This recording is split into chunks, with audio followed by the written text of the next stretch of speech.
নোয়াখালী বিভাগ চাই চাই চাই।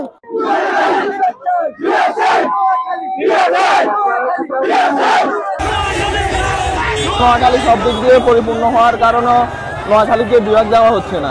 আসলে এটা আমাদের প্রাণের দাবি, আমরা অনেক আগ থেকে এই দাবির জন্য লড়ে আসছি। নোয়াখালীর সবাই আমরা চাই যে অন্তর্বর্তীকালীন সরকার অবশ্যই নোয়াখালীকে বিভাগ ঘোষণা করবে, এটা আমাদের প্রাণের দাবি। আমরা এটাকে বাস্তবায়ন করার জন্য যে কোনো আন্দোলন সংগ্রাম করতে রাজি আছি। নোয়াখালীকে বাদ দিয়ে যে কুমিল্লাকে বিভাগ করার জন্য পায়তারা করছে, তারই প্রতিবাদে আমরা আজকে রাজপথে এসেছি। আপনারা জানেন বৃহত্তর নোয়াখালী বাংলাদেশের একটি সমৃদ্ধ জেলার নাম। এই নোয়াখালীতে বাংলাদেশের যে বিশিষ্ট 20 জন শিল্পপতি তার মধ্যে 11 জনের নোয়াখালীর, এবং নোয়াখালী আর্থসামাজিক দিক থেকে অনেক উন্নত। এই মর্মে আমাদের দাবি এবং প্রত্যাশা অতি দ্রুত আমাদের এই নোয়াখালীতে বিভাগ ঘোষণা করা হবে। বাংলাদেশের বিদেশে রেমিটেন্স পাঠানো যোদ্ধাদের মধ্যে 60% নোয়াখালী জনগণ ভূমিকা রাখে। বাংলাদেশের অর্থনীতিতে ম্যাক্সিমাম অবদান রাখে নোয়াখালী জেলা।